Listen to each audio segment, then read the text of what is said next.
सदगुरु जोगी पीर धाम से समझेंगे कि बाबा जी का दर्शन होने से पहले या किसी दिव्य अवतारी पुरुष का, दिव्य संत का दिव्य दर्शन होने से पहले कौन सी तीन निशानियां हमारे पास आ जाती है। तो दर्शन किसको होता है, ये पीछे हमने प्रवचन में बताया था। जो पहले जिसके अंदर भूख होती है दर्शन करने की, श्रद्धा और अटूट विश्वास होता है संतों और ग्रंथों की बात पर। उसके बाद सदगुरु, पूर्ण सदगुरु उसके जीवन में होता है। उसके आगे उसको सत्संग मिलना शुरू होता है। उसके आगे अनर्थ निवृत्तियां, जिनसे उसकी साधना खराब होती है। थोड़ा कमाया ज्यादा गवाया, थोड़ा कमाया ज्यादा गवाया, तो उसके कारण क्या है बेचारा, ये सब वरदान उसको मिलने, साधना करता तो है, बड़ी स्पीड से चलता है, लेकिन उसकी दूनी स्पीड से, बड़ा चुगली स्पीड से पीछे हो जाता है। निंदा, चुगली, परदोष या गुरु के खिलाफ सोचने से, बोलने से या सुनने से। क्योंकि हमारी बुद्धि और हमारा मन, जब हम भगवान की दुनिया में चलते हैं तो हमारे संचित कर्मों का जो पाप होता है, हमें उससे लड़ना पड़ता है। और हम अगर शरणागत रहेंगे, अपनी बुद्धि ज्यादा चलाएंगे, तो हमारा पतन होगा। और अनर्थ निवृत्तियों में रहेंगे, उतना हम कमाएंगे नहीं जितना हम कमाएंगे। तो वो सारी अनर्थ निवृत्तियां, मतलब जो अनर्थ उससे होते हैं, उसको भगवान को पाना है, गुरु को पाना है, कृपी पानी प्रेम, प्रत्यक्ष दर्शन पाना है। तो अब उसको पता है यार, मैं अपने पति से बिछड़ा हूँ, कितना मुझे आगे 2 दिन कहीं चला जाए, तो यार मैं भगवान से कब से बिछड़ा हूँ, बाबा जी से कब से बिछड़ा हूँ, हरि गुरु दुनिया से कब से पिछड़ा हुआ हूँ। और ये छोटी छोटी गलतियां, ऐसी गलतियों के कारण मुझे उनकी दूरी मिल गई है। मैं अपना साधना, अपनी भक्ति सब नष्ट करता जा रहा हूँ। अपने अच्छे गुण जो कमा रहा हूँ, उससे ज्यादा अपनी बर्बादी कर रहा हूँ। मुझे तो प्लस करना है। और जोड़ जोड़ के, जैसे 10-10 रुपए जोड़ के धीरू भाई अंबानी, टाटा बिरला, ये सारे बन गए, तो ऐसे ही मुझे तो प्लस करना, आगे बढ़ना। मैं अपनी गलतियों के कारण पीछे होता जा रहा हूँ, ना कमा नहीं रहा जितना कमा रहा हूँ। तो अनर्थ निवृत्तियों को निकालता है। जब वो अनर्थ निवृत्तियों को निकाल देता है, तो शुरू में उसकी जो श्रद्धा होती है वो डामाडोल होती है। श्रद्धा मतलब भूख और प्यास। पर अब उसने अनर्थ निकाल दिए और पूर्ण सदगुरु का प्रवचन सुन रहा है, तो अब उसको निष्ठा हो जाती है। वही उसका विश्वास, श्रद्धा मीरा की तरह हो जाती है, शबरी की तरह हो जाती है, भाई नैना जी की तरह हो जाती है, रविदास, कबीर जी, नानक कबीर की तरह, गुरु नानक जी की तरह, कबीर जी की तरह, फरीद जी की तरह, जिन्होंने भी भगवान को पाया या दर्शन किया, वाल्मीकि जी की तरह, सूरदास की तरह।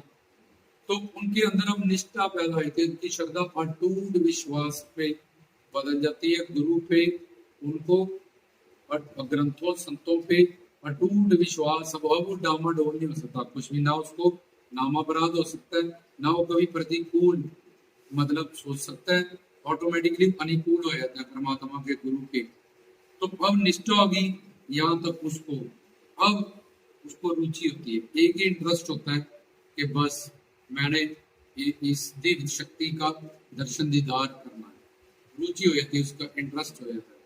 उस रुचि में से आसक्ति, अटैचमेंट इतनी हो जाती है उनके साथ, और मुमुक्षुत्व कि जैसे मछली पानी के बिना तड़प जाती है, ऐसे ही अपने आराध्य इष्ट जब गुरु की तरफ उनकी आसक्ति इस साधना के बाद इतनी बढ़ जाती है, उस आसक्ति में से, आसक्ति जब परम सीमा पे चले जाती है, तो उसको एक पल जिंदगी का उनके बिना एक युग के समान लगता है। कि एक पल भी अगर मैं उनसे दूर हूँ, तो मुझे ऐसा लगता है कि बहुत युग हो गया है, मेरे को उनसे दूरी मिल गई है, मैं इतना दूर हूँ अपने परमात्मा से।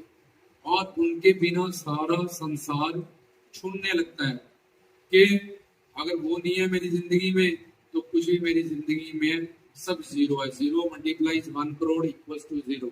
0 मल्टीप्लाई 0 से जो भी तुम मल्टीप्लाई करोगे सब जीरो होगा। तो उसकी, क्योंकि उसका इंटरेस्ट हो गया, रुचि हो गई है, अनंत और निष्ठा हो चुकी है, और आसक्ति उसको इतनी ज्यादा अटैचमेंट हो चुकी है, तो उसमें आसक्ति परम चरम जब सीमा पे चली जाती है, तो ये 3 निशानियां उसमें आ जाती है। उस प्रीतम प्यारे के बिना एक पल भी एक युग के समान लगता है। दूसरा, उसके बिना सारा संसार छूने लगता है। तीसरा, उसके संयोग में, उसके विरह में, वियोग में, तीनों में कि आंखों से ऐसे आंसू निकलते हैं जैसे नदियां चलती हैं कॉन्टिन्यूसली। वो हमें निष्पाप करते हैं, हमारे अंतःकरण को प्योर करते हैं, शुद्ध करते हैं। तो जब आसक्ति बढ़ बढ़ के ये तीन निशानियां हम में निरंतर आ जाती हैं, तो समझो कि अब तुम्हें ओरिजिनल वाला गुरु का, उनका जो असल रूप है, उसका दर्शन होने वाले बाबा बालकनाथ जी का होने वाला है, गुरु नानक जी का होने वाला है। लगता तो कोई भी दिव्यत्व वाली जो भी शक्ति है, ये नहीं कि सपने में देख लिया वो तो भाव स्वरूप है, जैसे सिर घुमा दिया, ये आए पाखंड है, आडंबर है, झूठ है। वो इस साधना से उसको गुजरना पड़ता है, जिन्होंने भी दर्शन किया। तो एक आसक्ति जब परम चरम सीमा पे उनकी अटैचमेंट चले जाती है, तो उनके लिए तीन चीजें हम में आ जाती है। फिर उस आसक्ति में भाव प्रकट होता है और उस भाव में फिर प्रेम प्रकट होता है। ये प्रेम शक्ति होता है, दिव्य होता है, अलौकिक होता है, इनलाइटेंड होता है।